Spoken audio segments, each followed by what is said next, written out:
Yo, selamat datang di channel Warga Anime, warganya para wibu sedunia. Dan masih bersama Mr. Q di sini. Pada kesempatan kali ini, Mr. Q akan melanjutkan pembahasan alur cerita light novel Tensei Citra Slime Diatakan volume 21 part 25. Jika kalian belum menonton part sebelumnya, kalian bisa menontonnya terlebih dahulu di link yang tertera di deskripsi. Di sini kita akan diperlihatkan serangan gabungan antara Diablo, Zeion, Benimaru, dan Dino yang menciptakan kekuatan penghancur yang dapat menghancurkan dunia. Dan langsung saja, tanpa basa-basi lagi, mari kita mulai.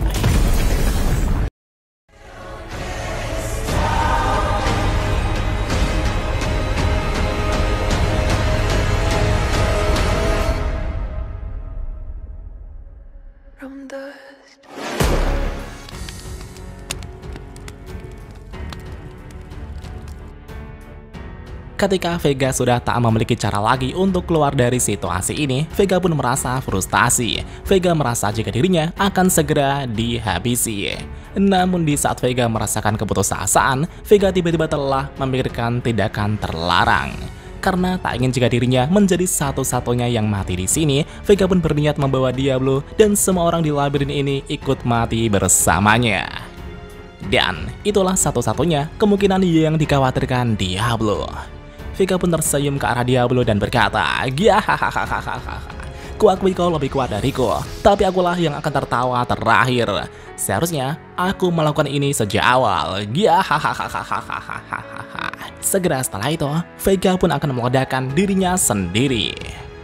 Diablo yang melihat itu pun mendecakkan lidahnya. Namun meskipun begitu, Diablo telah mengantisipasi kemungkinan ini dan telah mengambil tindakan pencegahan untuk membendung bakteri iblis yang akan dilepaskan Vega. Dan seketika itu juga, Diablo langsung menangkap tubuh Vega dengan skill ultimate Temptation King Azazel. Diablo pun langsung memutuskan kesadaran Vega dari dunia luar, Zekai. Dengan demikian, rencana Vega untuk meledakkan dirinya pun berhasil digagalkan. Ya, dengan jumlah energi Vega yang sangat besar, sulit untuk memprediksi skala kerusakan yang akan ditimbulkan. Walaupun Diablo yakin jika dirinya mampu bertahan, tapi Diablo tak yakin jika orang-orang di sekitarnya akan mampu bertahan. Maka dari itulah, Diablo langsung mengambil tindakan untuk mencegah hal tersebut. Namun tiba-tiba, hal mengejutkan telah terjadi. Vega kini telah mengalihkan kesadarannya pada Evil Dragon Spawn yang berada di tempat Mai, Pico, Dino, dan Gracia. Vega pun tertawa dengan tawa jahatnya. Dan ternyata, tepat beberapa saat sebelum Diablo menghentikan Vega, Vega telah menggunakan parallel thinking dari skill ultimate Evil Dragon Lord Azida Haka untuk memindahkan kesadaran dirinya pada Evil Dragon Spawn. Tapi dengan tubuh Evil Dragon Spawn tersebut, Vega tak dapat menggunakan kekuatannya secara maksimal. Dan pada saat itulah, Diablo, Zeion, dan Benimaru pun sangat terkejut ketika menyadari keberadaan Vega tersebut. Namun sayangnya, tak ada satupun dari mereka yang bisa bergerak. Itu karena Diablo kini sedang fokus menahan tubuh utama Vega, sedangkan Benimaru juga fokus melakukan manipulasi ruang waktu untuk menghubungkan tempat ini dengan lokasi evakuasi. Dino dan yang lainnya juga telat menyadarinya. Adapun Zeion yang sedang kelelahan, kini juga ragu-ragu untuk menyerang karena ia sedang melindungi Mai Furuki. Namun betapa mengejutkannya, Mai justru malah melompat ke depan Vega. Mai dalam hati berkata, "Aku tahu kau pasti akan mengincarku." Dan pada saat itulah, Mai telah berada di depan Vega dan berkata, "Oi dasar bodoh, aku akan mengantarmu ke suatu tempat yang jauh di mana kau tak akan menjadi gangguan lagi bagi siapapun." Mendengar itu, Vega pun langsung panik dan berkata, Apa yang kau bicarakan?" Sebelum Vega sempat melakukan sesuatu, Mai telah mengaktifkan skill ultimate Terameter miliknya. Cahaya seperti bintang pun bersinar menyelimuti Mai dan Vega. Ya, Mai di sini tahu bahwa Vega sedang mengincar dirinya. Namun karena Mai tak ingin merepotkan orang-orang di sekitarnya, Mai pun memutuskan untuk melindungi semua orang di sekitarnya dengan mengorbankan dirinya sendiri. Dan pada saat itulah, cahaya Terameter telah memudar dengan Mai dan Vega yang ikut menghilang juga. Namun sebelum Mai sepenuhnya menghilang, Mai kemudian mengucapkan salam perpisahan dengan Dino dan yang lainnya. Mai berkata, "Selamat tinggal Dino, kau sangat tampan ketika dirimu serius. Terima kasih telah memberiku keberanian." Selamat tinggal Gracia, kau sudah kuanggap seperti kakak perempuanku. Selamat tinggal juga Pico, aku tahu ini adalah waktu yang sangat singkat, tapi aku merasa bahwa kau telah menjadi teman baikku. Dan selamat tinggal semuanya. Segera setelah itu, kata-kata Mai pun menghilang dengan Mai dan Vega yang ikut menghilang sepenuhnya. Setelah melihat Vega dan Mai menghilang dari dunia, tak ada gunanya bagi Diablo untuk membiarkan tubuh utama Vega yang tersisa tetap ada. Dan seketika itu juga, Diablo kemudian langsung menghancurkan dengan serangan End of World miliknya. Yang akhirnya, tubuh utama Vega yang tersisa pun hancur lebur. Namun meskipun begitu, masih ada sel-sel Vega yang tersisa dalam lantai labirin yang diisolasi ini.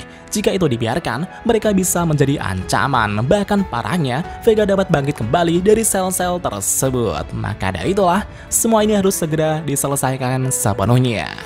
Seperti apa yang direncanakan Benimaru sejak awal, Benimaru akan membuang lantai 61 sampai 90 labirin yang totalnya adalah 30 lantai. Dan pada saat ini, Benimaru telah berhasil melakukan manipulasi ruang waktu dan menghubungkan dirinya dan yang lainnya pada tepi luar labirin.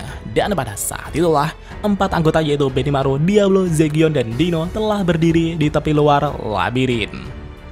Alasan mengapa hanya mereka berempat di sini adalah karena hanya mereka lah yang menguasai manipulasi ruang waktu yang memungkinkan mereka untuk mempertahankan dirinya sendiri di sub ruang. Bahkan Pico dan Gracia yang hanya menguasai dominasi spasial tak akan mampu mempertahankan dirinya di sub ruang.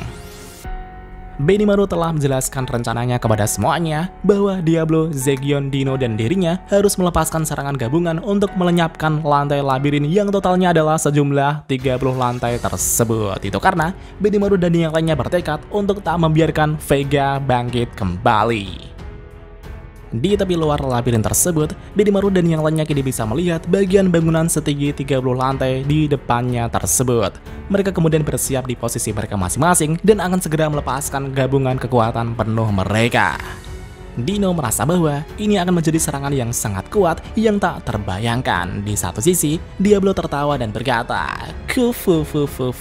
sudah lama aku tak melepaskan kekuatanku sepenuhnya. Benimaru berkata, aku akan mengambil kesempatan ini untuk mengetahui batasanku. Zegion berkata, walaupun kondisiku sudah berantakan, tapi entah mengapa aku dapat mengerahkan segalanya. Setelah persiapan mereka selesai, mereka berempat pun langsung melepaskan kekuatan penghancur terkuat yang mereka miliki masing-masing. Seketika itu juga, 6 pasang sayap Dino pun bersinar. Kedua pedang Dino pun bersatu dan langsung melepaskan kekuatan yang sangat besar. Fallen Crusade. Dan pada saat yang sama, Benimaru juga melepaskan serangannya, Accelerating Excellence. Itu adalah sebuah serangan yang berbentuk matahari hitam kemerahan yang berbentuk naga. Selanjutnya Diablo juga melepaskan serangannya, End of World Requiem.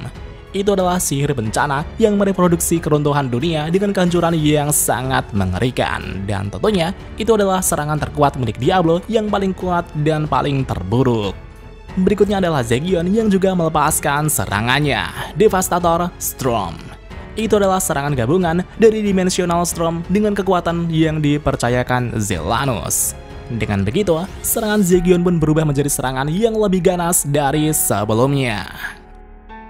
Dan pada saat itulah, serangan mereka berempat pun bersatu hingga menciptakan kehancuran terbesar yang belum pernah terlihat sebelumnya. Ya, itu adalah 4 serangan gabungan, yaitu Destruction Nostalgia.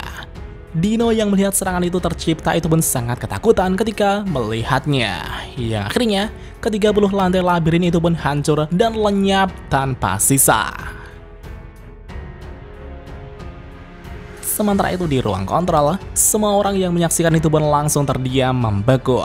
Badai destruktif yang mengamuk itu pun tak menunjukkan tanda-tanda mereda. Dan beruntungnya, semua itu terjadi dalam subruang.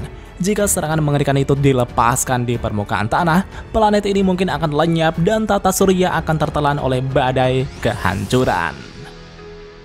Ramilis merasa bahwa kekuatan penghancur dari mereka berempat itu bahkan jauh melampaui kekuatan penghancur milik Felgreen. Ramilis pun sangat gemetar ketika membayangkan kekuatan penghancur dari Diablo, Benimaru, Zegion, dan Dino tersebut. Setelah misi mereka selesai, Diablo, Benimaru, Zegion, dan Dino pun telah kembali ke ruang kontrol. Mereka juga berbincang-bincang dengan sangat gembira, karena bagi mereka, itu adalah pengalaman yang sangat menyenangkan. Menguji batas kekuatan mereka adalah pengalaman yang jarang dilakukan. Diablo akhirnya mengerti perasaan Carrera yang selalu terobsesi dengan ledakan yang selalu ingin ia lakukan. Suna dengan lembut kemudian menawarkan teh dan cemilan untuk semua orang. Dino kemudian mulai bermalas-malasan lagi di sofa sambil menikmati teh dan cemilan. Melihat Dino yang bersantai tersebut, Benimaru pun sedikit kesal dan berkata, "Oi, kenapa kau malah bersantai-santai di sini? Bukankah kalian tadinya adalah musuh?" Dino menjawab, "Hah? Bukankah kita sudah berbaikan? Benar kan, Ramirez?" Ramirez menjawab, "Ya sudahlah, kalau kau ingin bekerja lagi, aku akan bersedia mempekerjakanmu lagi, Dino." Suasana hati Ramirez pun telah kembali. Namun meskipun krisis di labirin telah berakhir, masih ada krisis yang sedang terjadi di seluruh dunia. Bahkan Zoe saat ini masih berkeliling untuk mengumpulkan informasi. Benimaru dan yang lainnya pun bertekad untuk melindungi dunia kardinal ini dan percaya bahwa Rimuru Sama akan kembali. Melihat Benimaru dan yang lainnya, Dino pun berpikir jika Mai mungkin akan kembali dengan selamat juga. Dino sungguh tak menyangka Mai rela berkorban untuk dirinya dan semua orang. Karena Dino tak bisa membalas kebaikan Mai, Dino pun memutuskan untuk bekerja sama dengan Benimaru untuk melindungi dunia ini tempat Mai akan kembali. Saat Mai kembali, Dino berniat untuk mentraktirnya sebuah camilan ini. Tapi untuk melakukan hal tersebut, ia harus menjaga perdamaian dunia terlebih dahulu. Sedangkan di sisi lain, Mai kini telah melayang-layang di ruang kehampaan yang tak dikenal. Ia juga kehilangan koordinat posisinya karena melompat secara tak teratur dari labirin Ramirez. Tapi beruntungnya, Mai kini masih hidup. Mai pun bersyukur atas nasib baiknya. Namun pada saat yang sama, entah mengapa ia tiba-tiba mendambakan sebuah cemilan. Dan apakah yang akan terjadi selanjutnya? Mari kita lanjut di part selanjutnya. 久しぶりの現世です。せいぜい楽しむとしましょうか。 Dan jika ada kesalahan dalam pembahasan, Mimin mohon maaf. Dan sekian untuk pembahasan kali ini. Dan jangan lupa klik like dan subscribe juga guys. Tentu saja di Warga Anime.